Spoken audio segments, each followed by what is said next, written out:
Shalom, shalom, shalom les amis, j'espère que vous allez bien par la grâce du Tout-Puissant. Voilà une petite vidéo rapidement vu que ça fait longtemps qu'on ne s'est pas vu avec tout ce qui s'est passé, le confinement, le déconfinement.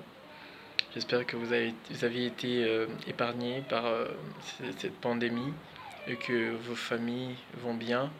Et surtout une pensée pour ceux qui ont perdu leur famille, ceux qui sont perdus, le membre de leur famille, les personnes qui sont en deuil.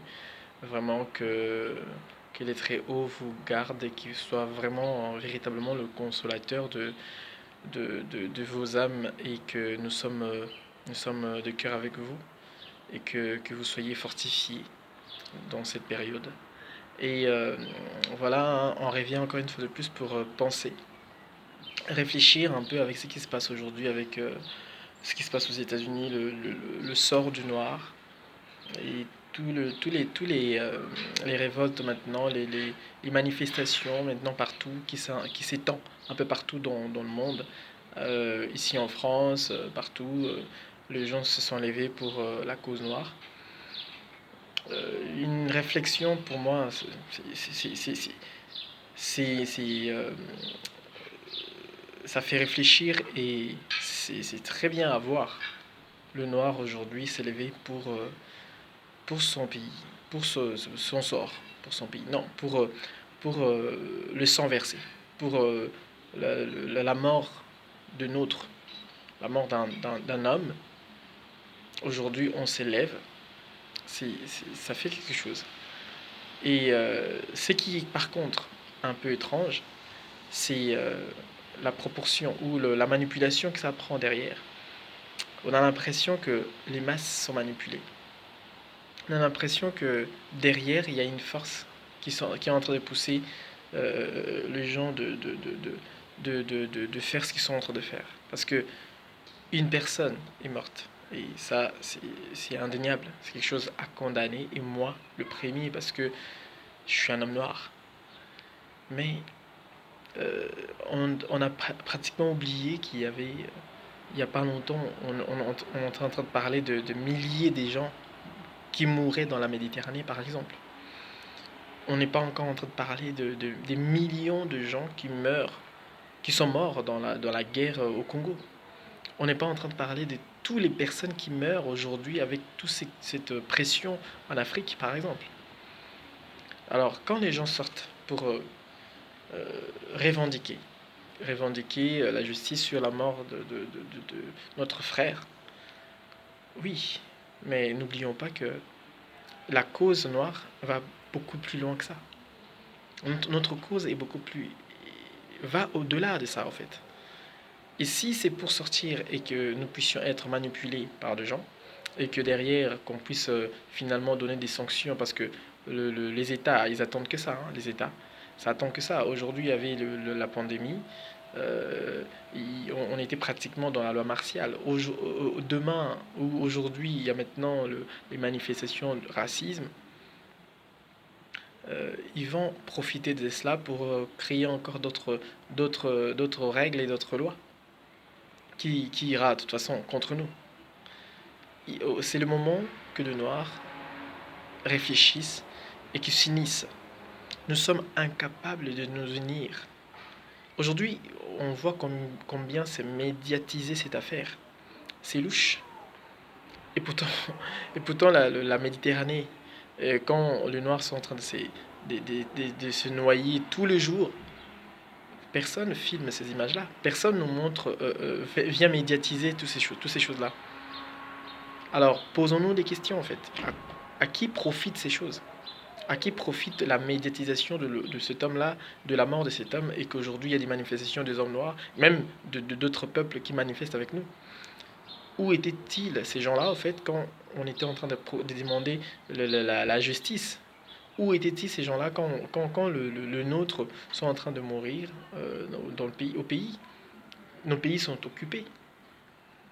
Il est temps que nous puissions tous s'asseoir ensemble et réfléchir sur comment on va récupérer notre dignité, comment on va reconstruire notre nation, notre continent, comment on va s'en sortir en tant que Noirs. Il ne faut pas qu'on se laisse manipuler par des forces obscures qu'on ne comprend même pas. Notre combat, c'est notre combat. Notre combat est à nous, en fait. On ne doit pas se laisser... depuis le début, cette histoire-là, ça a toujours existé, au fait, où nous, on revendique quelque chose, et derrière, ça prend d'autres proportions, et il y a toujours des récupérations de combats.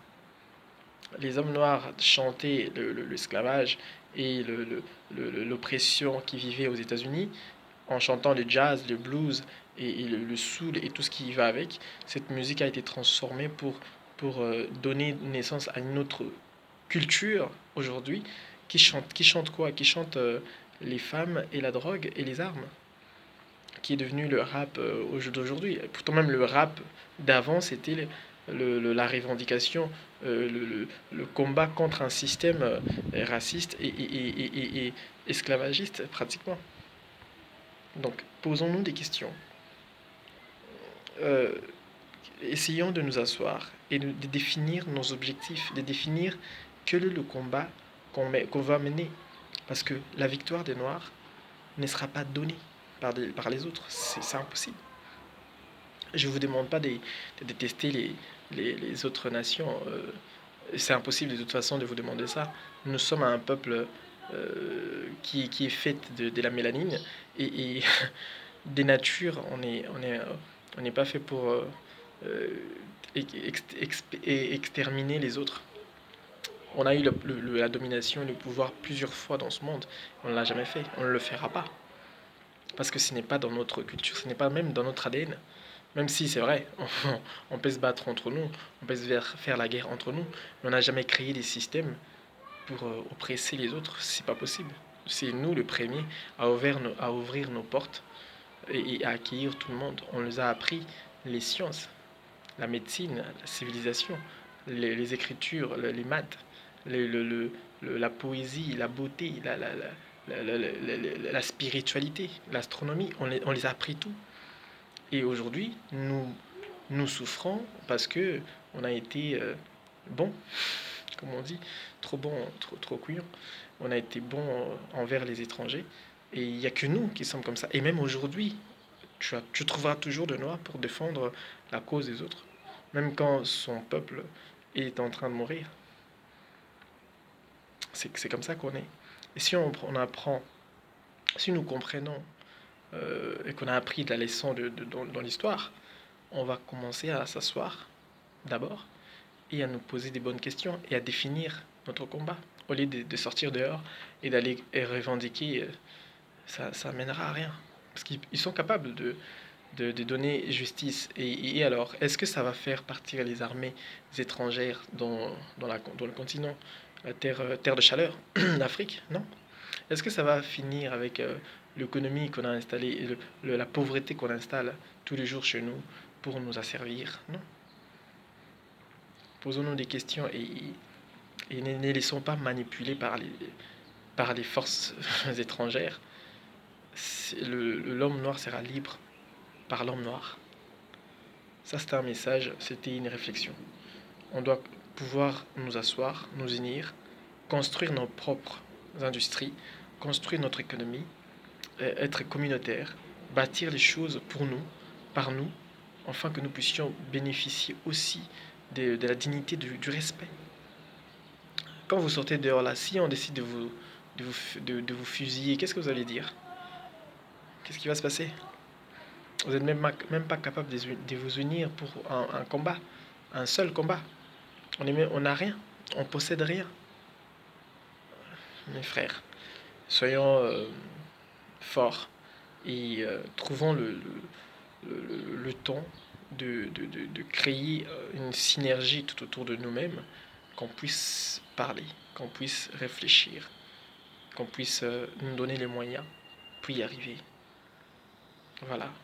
Allez, portez-vous bien et que les Tout-Puissants vous gardent. Ciao.